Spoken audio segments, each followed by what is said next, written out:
Good Friday morning to you. Time now is 4:38, April 25th, Friday.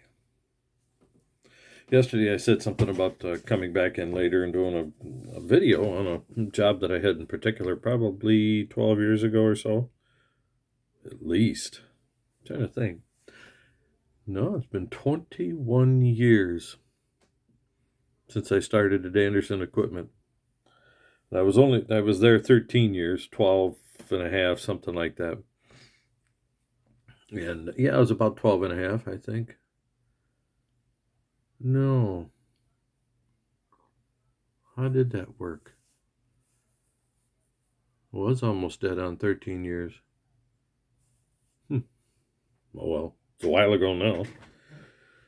2017 when I left, so 8 years ago. I'd had enough. One of the perfect examples is the machine I wanted to talk about today. It was a PC Komatsu, of course, but it was a PC 400-7. So it wasn't, even at the time that I was working on it, it was an older unit. What we kept hearing about was no power. What does that mean? On an excavator, that's a trick. When when a new machine shortly thereafter, well, I say shortly thereafter, it was quite a few years later, over 5 years, PC 210 dash, was it 11, 10 or 11? I think it was an 11. And we'd get power complaints, but it was everything digs well, it just won't move. Ooh, when we get up there and they're climbing some pretty hard, hefty banks, and they're actually digging, making a pile, and then they have to move the pile later. So they're digging to lay pipe, dirt's on the side, then they climb up on the pile to move it's just easier. To load trucks and such, it's a lot easier. So we're getting reports that they can't climb certain hills. They have to drag themselves up, and we're like, well, those are some pretty dang steep hills. I mean, we're talking stuff that if they don't grip the bank, they might go over. And they're climbing right up 45 degree, 50. And 210 won't do it. Now, I could be talking about the 200-8. We're talking the same class machine. The 210 is a later model, but I can't remember which one. I'm pretty sure it was the 210. But we had trouble with it climbing, and all we had to do was go in, and they made a malfunction with the motors. They weren't quite powerful enough. They couldn't handle it. So we'd go in and turn the reliefs up within the range, but we turn the reliefs up above halfway. They come from the factory half to the lower end quite often. And why do they do that? Well, they're not impressive when they don't get enough. We turn them way up. Well, yeah. Syracuse guys used to turn them way up. If it was 5,800 on the power, when they hit the power button for power up, well, they turn them 6,000, 6,200. Like, oh, yeah, we can really make them dig. Well, to be honest, if a guy knows how to operate the machine, that does nothing for it except overwork it. A competent operator, if his average pressure on those machines was 5,200 to 5,500, power up was 56 to 58. So that was only if you were really ripping into something hard, tearing rock up or something. So for the most part, all they did was destroy the machine when the guys hit the P button. Anyway, we went through some of those machinations through those years. But when I come to the -7, which is much earlier, and the one that came out after that, the PC 400-8, was just it's like another classification of machine and difference in performance.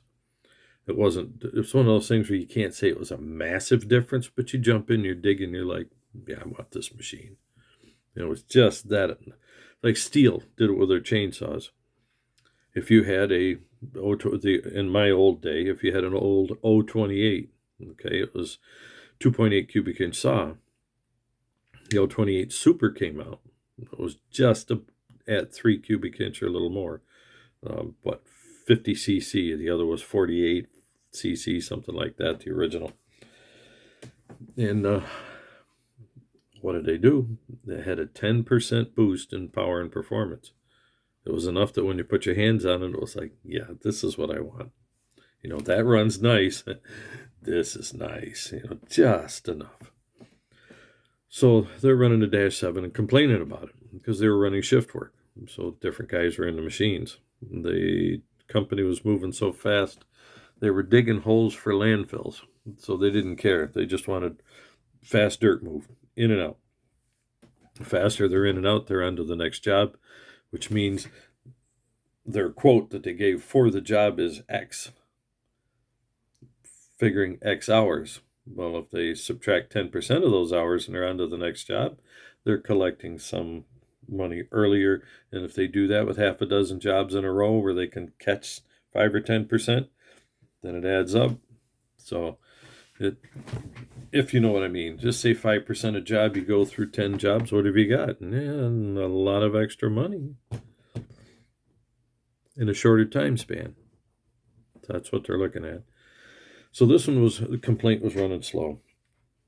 And I got the history message from it shortly there before, and the guy says, I go up every time I replace the speed sensor, which is in the flywheel, RPM sensors. And the engine's mechanical. So you're adjusting mechanically. It has nothing to do with the throttle other than you actually have to physically, when you go to full throttle, you have to set your stops and your linkage. And for idle and full throttle is done on a pump, and then the electronics for the throttle control come through the hydraulic controller. But it's just to control where the throttle is and what you've selected. The speed sensor actually tells the pump that whatever speed you're running at, you droop so many percent of the RPM, then it starts to de-stroke the pump so you can maintain good pump flow. And you say, wait a minute, de-stroke the pump? Yeah. They had a calculation that was in the computer, the controller, that so many percent of engine RPM loss meant that you were losing flow, because even with the pump staying full, it was taking more power and grunting it so that it wasn't turning as fast. It couldn't move as much oil. Keep the RPM up, back the pump off, it's spinning faster, more strokes of the pump, pistons, more oil flow. That's the intent of it. Well, they kept replacing speed sensors and the problem was solved. And then it'd go a while and then he'd do it again. He says, sometimes I'm up there in the same day putting them in, and he put it on. I'm trying to think, over half a dozen of the things. I'm sitting there, don't you? And I was talking to him before. I said, you think it might be something a little more? He says, yeah, but nobody cares. I go up there, put the speed sensor in, it's running. That's all I want. Well, months later, I'm up there looking at this thing, and we've got a new problem. I'm watching it dig, and as he's pulling the arm in, the bucket retracts. So he's trying to dig. He starts with a bucket, pulls the arm in, and the bucket rolls back. So he's losing the load, and he has to reset. So that's time. But I was listening to the engine, and the engine kind of died off, and then it just went into derate. Done. Whoop. So I went up there, took a look, and started measuring some stuff. And for some reason, one of the first things I did was I was checking the voltage, and it seemed to be erratic. The engine sounded erratic, and I went up and checked. The alternator belt's loose. I tightened that thing up. Machine came alive. I mean, we're talking like 25+% to almost 50%, depending on how he caught it. He says, this is a massive difference. Why didn't they catch that before? I'm just starting on this. I don't know. What in the world? And I said, well, why didn't your maintenance guys check it? What do you mean? I said, well, you shut the things down to check fluids once in a while, fill the fuel, right? And nobody checked anything further in the engine. That's usually a maintenance guy thing, fuel truck guy. Customer wasn't happy, but I pushed it off on him because, hey, we're not here 24/7. Your maintenance guys are. So I tightened it up. It ran great.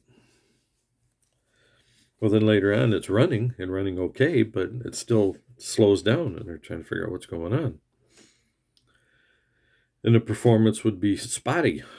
I mean, one time they went for 2-3 days, and then it started doing it again, losing digging power. But I get up there, and the engine's running good. I mean, quite good. Oh, that's what it was in this one. This was not a complete mechanic.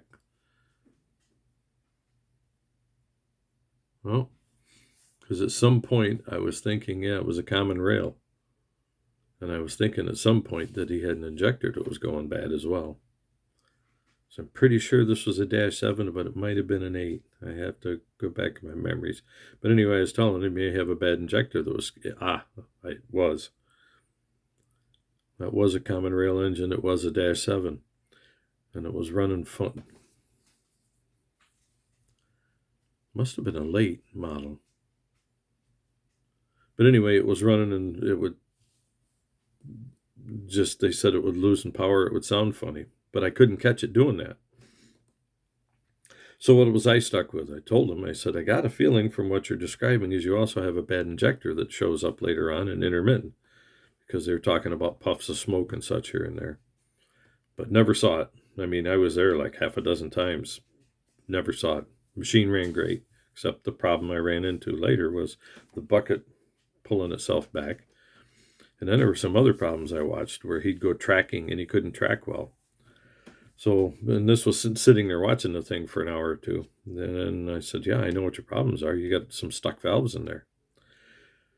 Going back to the shop and letting him know what was going on, he says, what do you want to do? I got to pull a valve out. I said, what are you talking about? Just free the valves up and put it back. I said, you can't. You can't even access some of the valves. I got to pull the thing out. Yeah, you can. All you have to do is, he said, it doesn't matter. I got to drain the oil either way. Drain the oil, mark the hoses, pull the valve out, brought it back to shop.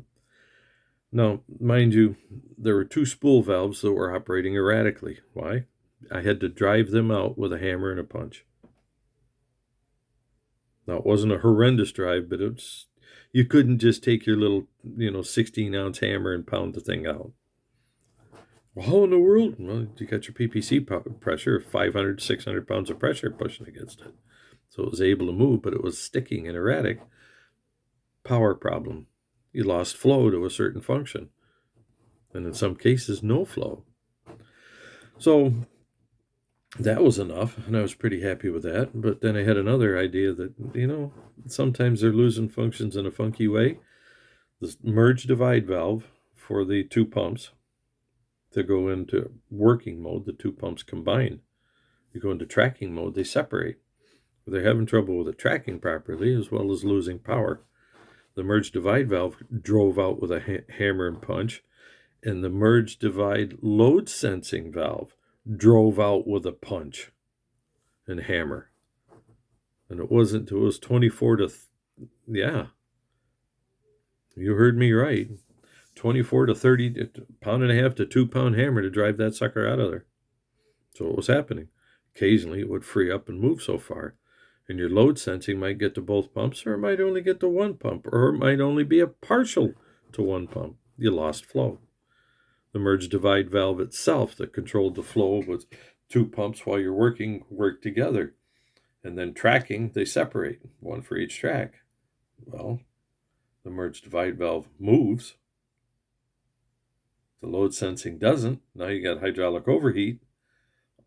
I mean, I'm cleaning things up, getting it back together, and they're screaming, why are you doing this? And I said, because I have to wash the valve out. I got to grind this stuff. The ports inside the valve itself rarely warps, but occasionally you will get them where the spool valve itself will have some problems. But a majority of the time, it's in the cast housing. It was seasoned, but after the decade, but still after years and thousands of hours of heating and cooling cycles, they still can warp. Crap can go through there and actually hit the lands. And when they hit the land, when the valve's going by it and dirt gets in there, they can make a burr. You say, well, it's going to make a groove. If it hits it hard enough on this side, it can swedge it into the spool. Just like a hammer hitting the edge of a hole. It peens it in. So people forget stuff like this. And if you get enough of it where it scores it, but scores and rolls in the score, the edges come up. And now they start hanging up again. If you have 2 scores next to each other, they're sliding together. So there was a lot of stuff that had to be cleaned up in there, even chrome plated. They had a lot of polishing to do. Got it all back together, put it in there. And the guy says, well, this fixes it, right? And I said, no, I'm pretty sure you got a bad injector, but, there's no way to know which one until it fails. And you don't want to do you want to put a full set in at $500 a pop? No. Okay, well, then they ran the machine, and it took 6 hours for it to start sputtering. 6 hours. And even then it was staccato, just occasional it'd flutter. It took 8 hours for the thing to fail enough. And I said, you got enough hours on the machine, you should consider all the injectors. I even had to show him with a bulletin that says replace them all with 4,000 hours. And we're way beyond 4,000. Everybody's throwing a fit at the company at them. Like, look, all we did before was put a speed sensor in, and you're going through all this crap. And I said, yeah, it's funny. It's called diagnosis. And I said, I told everybody the first day I was there. What do you mean? I told you. I wrote it up in the work order. I explained to the customer, and everybody's furious that what I told you was true. Now, what it turns out the problem was, and they dragged me into later on when it came to the company review, my yearly review for the raises and such, and, always correct your attitude. And they pulls me in and says, well, you caused a real stink, and you caused a problem. Whoa, oh no, not me. And he said, what do you mean? I'm telling it. No, I'm telling you. They already hit you. Once you see the write-up and you've read it, they've already hit you. Nothing's changing. You just hope they don't remember it next year. But if they did it this year and you did a good job, they're going to hit you next year. So don't back off. You could shut your mouth, but it isn't going to do the company or the customers any good. It's your responsibility as a technician to make sure that the true, right, and just information gets around to where it belongs. Well, there's some information that it isn't going to make any difference. Well, then don't waste your time. And I've done that before. Just sat in a meeting and said, I have nothing constructive to say at this time. I've done that. But in this case, I sat there and said, you're not laying that on me. What do you mean? I said, it seems to me for up to 3 years, you guys have been fumbling with this machine. You putting in speed sensors, making little adjustments, trying everything. I walked up there, got to the job site, told him what I saw, wrote down the description, came back here, and tried to set up a plan to actually repair the machine, not short fix it. Well, he's in the middle of a job. And I said, well, then you should have stopped what was being done and said, when the job's over, we'll fix it. But nobody wanted to wait until the job was over either, but you didn't want to completely repair the machine. I said, everything I told you about happened. So first off, there was a loose fan belt causing erratic, not just plain low voltage, but erratic voltage. Severe. Because of the loads and with a common rail engine system, it would pull loads on it and drop all the way down to 10 or 11 volts and it'd start stuttering and shutting down. Then suddenly it'd be a whip on the belt and it'd go to 18 volts before the alternator's regulator could adjust. It was starting to cook stuff. I've got the belt tightened up, and you said, well, that can't happen. It's a bullet can't happen. The engine accelerates. The belt's loose enough. It starts to fling the alternator. When it does, there are occasional times where the alternator and belt will slip on the engine pulley, and as the engine goes up and it comes back down on RPM, the belt and everything else doesn't catch up. And neither does, because it happens so instantaneously, regulator and the alternator can't either. I'd fry. No, everything was pretty well protected in the controller. So anyway, 2 controllers, engine and machine, because I said before I had to correct myself.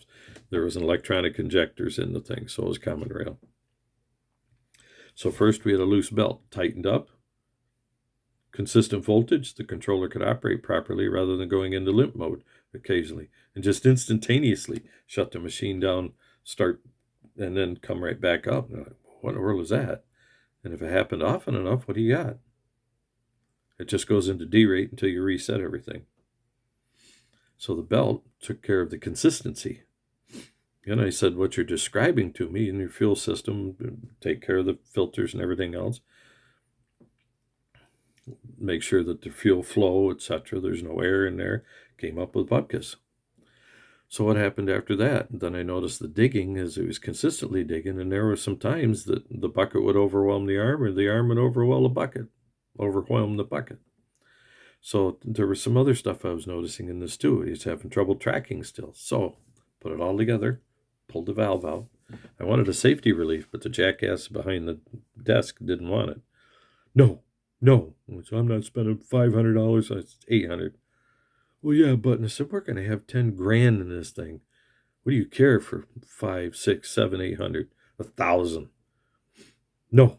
Okay. When it fails, it's on you. And I marked that in the work order. What'd you do that for? I said, I'm not taking the blame for your idiocy. I watched it dig. Guess what? It was better, but the bucket still released. It needed a safety valve.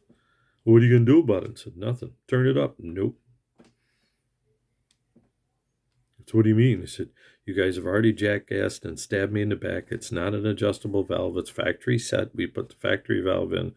We're covered. This customer is already screaming and buying Linkbelt excavators because of this machine in part. We did a quick fix and kept going and going instead of repairing it.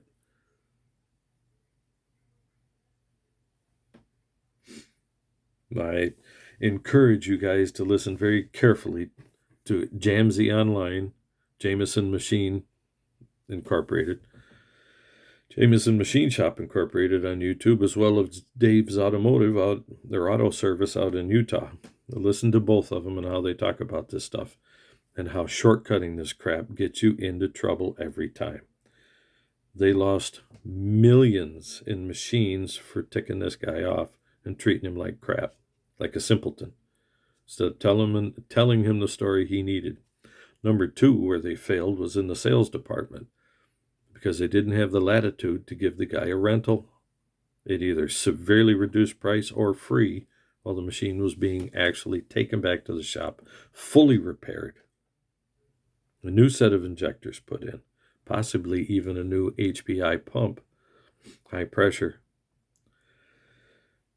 Well, it'd be HPCR, sorry. High pressure common rail injection. CRI, HPCRI, pick one. Same thing. All right, for you purists, it's not exactly the same. Some have little different controls on them. Get over yourself. It's common rail. So, if they'd gone through and actually laid out a plan through the 3 years that this thing was in a problem, just say, look, there's multiple problems. Can you imagine if I'd have gotten there years before and gone through a service plan with this on this job, when you're at this job site, in between jobs, drop it off. We'll do your injectors, or even in the field in a clean location, we can change your injectors and pump in the field. That was one that I was very familiar with. Would have been easy enough. It's hard when it's dirty and raining, which is when these idiots in management want to send you out. I'm serious. 100% of the time I was sent out with a track press was in the rain. Never without rain, ever. Well, it's just a cut. No, it's not. The guy called yesterday. You knew it was raining today. You're sending me out in the rain with 110 volt, unshielded, bad cords, in the rain. I said OSHA would shut down the quarry permanently for that. Well, yeah, I'll tell you, you're going out there because the quarry shut down. Nobody's going to be there. This is kind of idiocy they had in that company. So the same thing here. Imagine putting together a series of repairs, not fixes. Say you suspect the speed sensor. Well, check its placement, check its setting, check its type, because we used to have trouble with, you'd put it in, back it off a full turn. That's what it said. Yeah, I had a couple of them I turned into 3/4. Another one that I had that I turned out to a turn and a quarter. Reading settled in, done. I had another one that had terrible power, different machine, same basic hydraulic controller, but in a PC 308. I went up there and saw that everything was fine. No codes. Everything was good. And then I started looking at the RPM going erratic. Told the guy I'd put a speed sensor in. I can do that. Send it out to him. Puts in the speed sensor. Calls back. Beautiful. Exactly what I needed. Okay. He says, I have to go out there every so often. It was from Oneonta to Albany. Guy was thrilled. Our company was furious. I got read the riot act 2 or 3 times. You go up and do it. You do this. You don't determine. You don't. I said, fine, here's a phone number. What do you mean? And we're talking middle management guy. So here's a phone number. You call him. I'll get it for you. What do you mean? I said, do you want to tell him that he can't fix his machine? We have to go up there and do it?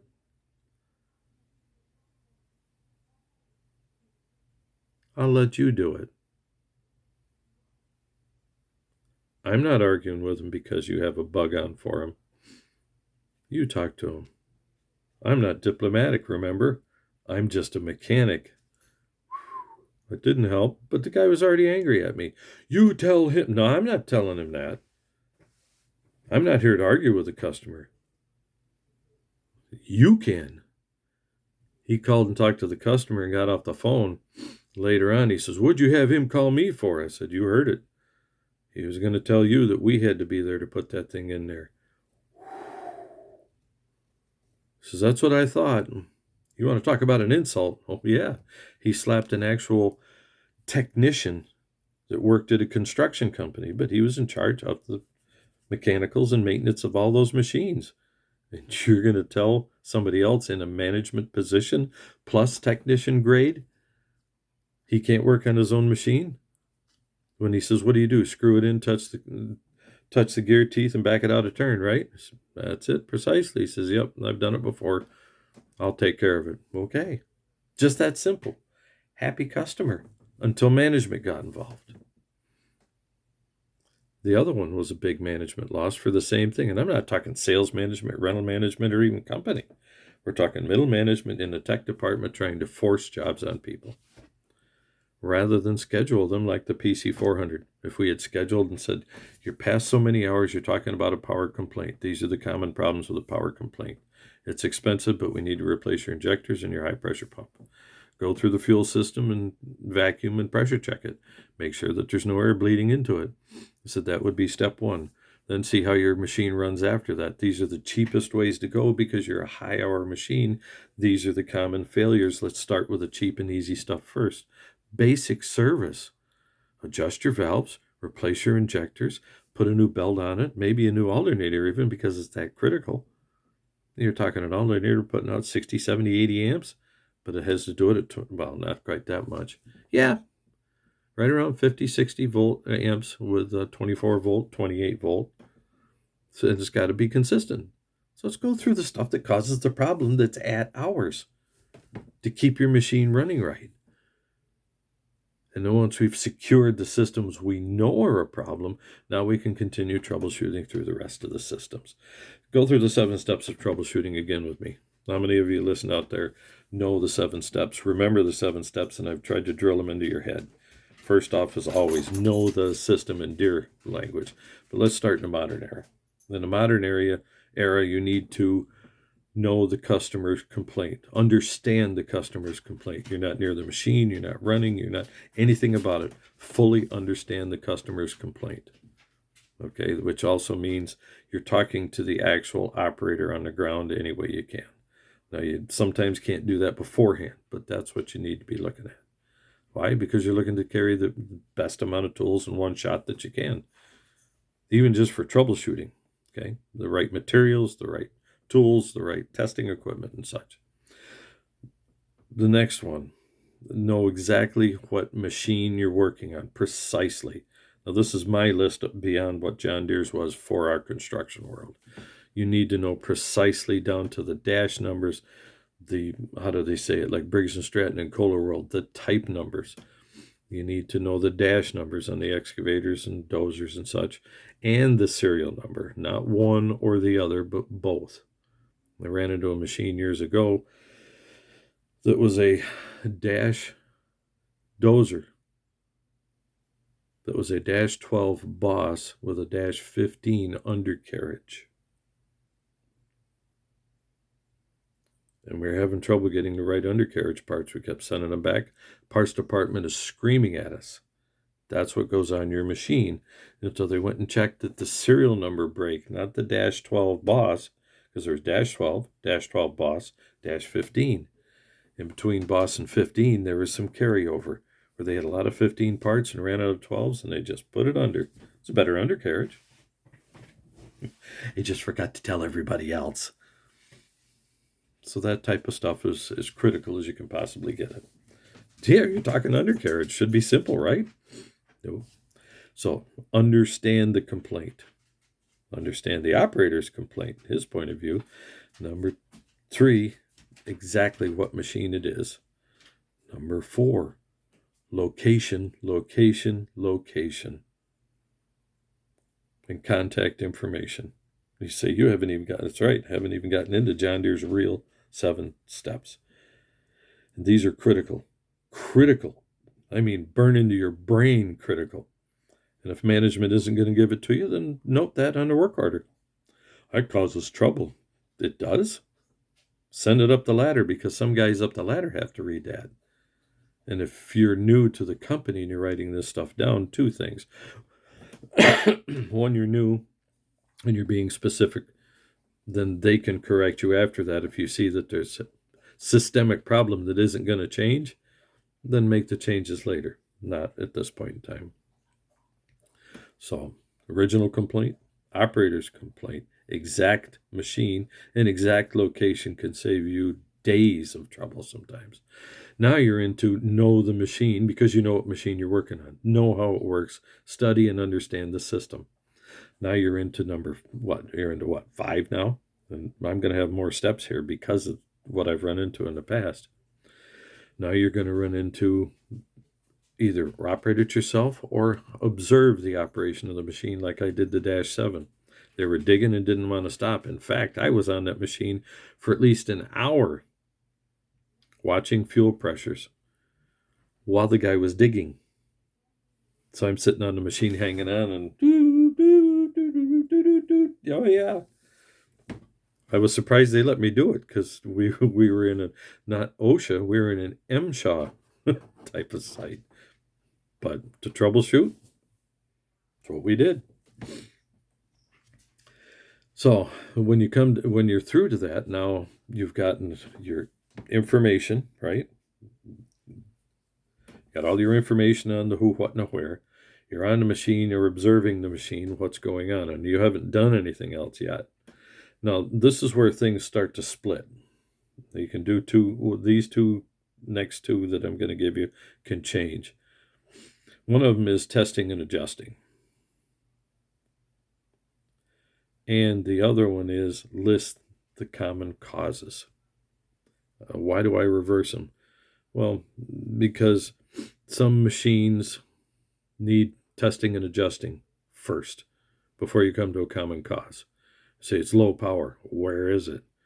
And you just can't exactly pinpoint it, because there are times that the engine's losing power. Because it's losing power, the pump is being de-stroked. You think there's a pump problem. And the problem is in the engine. It's running fine. It just doesn't have power.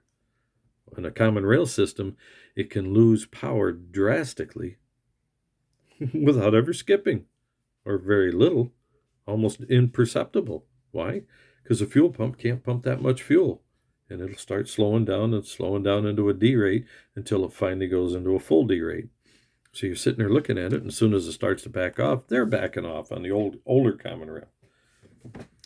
But usually what it is once you've got all your information, now you're into number 5, you're observing the machine and what it's doing, and what you should be doing while that's happening is, in general, making a list of what you think the common problems are. Write down, you notice a flutter, you notice a droop at a certain point while it's operating, whether you're operating it, it's my dog Sid, while you're operating it or they're operating it. Write those things down. You're trying to come to a general list of different things that you know you're going to have to test or prove out. Then after that is testing and adjusting, and these are the general steps. Number 6, you're going to go through the testing and adjusting. In other words, go through the monitor. You're looking at your codes, the definition of the codes. You're adjusting pumps, in our case, when you're talking hydraulic systems like the PC 400-7, you've got the PC valve, which controls your power, and it actually controls engine power through the pump. And the other one is your LS, your load sensing. The load sensing works with your levers. It's funny. Pump flow controlled by differential pressure. What you're commanding versus what's in the pump on the load. And the closer they get together, the more it's going to jam that pump up. You back that lever off, then it's telling the pump, yeah, we don't need all that flow. We got enough pressure. We're doing what we want. So that's a careful one.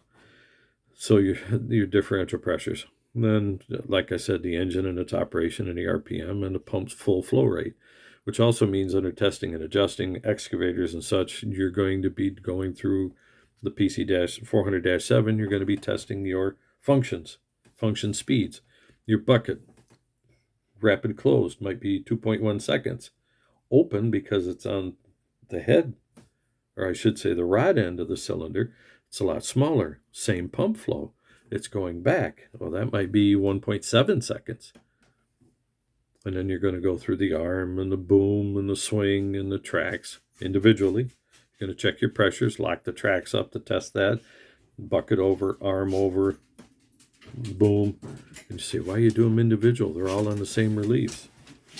They are in general, but you check your two tracks separately. So you know if one's weak compared to the other, you know one of your reliefs is off. Because there's two reliefs with two pumps. You know your safety valves with individual functions. And that's how you work this stuff all the way through the process and record it. Engine RPMs, all of that. You're going to take care of the boys. So then when you're done with that, you're going to come to a final conclusion. You're going to go through the repair, and your last step is, as Dave says out there in Utah, you're going to confirm the repair. And you're either done or you're going back to your list of possibilities and starting your testing and adjusting and coming through it, because remember I told you on the Dash 7, we had a fan belt, we had an injector that was suspected but couldn't pinpoint specifically. And I knew there were some sticking valves and found more sticky valves. And step by step, we went through the process to find this. And that was in the troubleshooting where you come to the end, did the belt, it made a difference. Okay, worked on the hydraulics and made some adjustments and made a little difference. Found the valve, sticking valves, and got the machine back together. Made a huge difference. And then we were able to go through to find the actual injector. But they stopped at that because they said, you're just jacking us around for more money. No, it's been let go too long. So when we got through all those explanations, the owner actually looked at me and said, why didn't we go through this step by step to begin with? That's why I'm buying a Linkbelt. So while you're properly fixing a problem, we came into a problem where the company had failed trying to quick fix and quick money. And you're the one stuck holding the bill. You say, well, why do I want to do that? You want to do that because you get the reputation with the customers and others where they want you to come out there because they're going to get an honest story, a good repair. And if there's a reason that something is still wrong, there is a reason, which means the company, nor you, nor anybody else is under suspicion that you're playing a flim-flam artist with them. You're not just throwing speed sensors 4, 5, 6, 7, 8 times at a machine when you know there's far more wrong and you need to set up a schedule to fix it. And you need the evidence and testing and adjusting, and in your list of possible causes and testing and adjusting, the hand to the customers and your bosses so that they can be set up. It's funny to think about. You're going to say what I think all the time. You need to be paid more money for doing white-collar work. Because trust me, you're doing a lot more than those higher-paid guys in administration when you get done, because you're doing service schools, and that is your job as a technician, especially field tech. You're going out there guessing when you first get there. But when you're done and you find out the list of the actual causes that you see, and you explain them to the customer, you've done one service school. Then you go back to your bosses. And when there's a service writer and a service manager, you're doing 2 service schools. And then when they get done, like a jackass company like Anderson, now there's a moron that's in between middle management that's your area representative. He'll come in barking, why is it like this? And you have to do another service school and straighten his fanny out. You say, you're bashing. Yes, I am, for a reason. Because these are the things that ticked customers off, got them so angry, we lost customers that went to John Deere. We're talking millions of dollars in sales because they got tired of middle management sticking their nose in where a process was working through troubleshooting steps. And because the customer had been trained in the steps, and most of the time you're dealing with a mechanic, technician, service manager of that company quite often, and you've done the explanation to them and they understand. And what they don't understand is why your company doesn't want to follow through. And your reputation is on, and you might get the customer back continuously for other work. Still, and I see that as your responsibility out in the field as a company representative and even in the shop sometimes. You have a good day.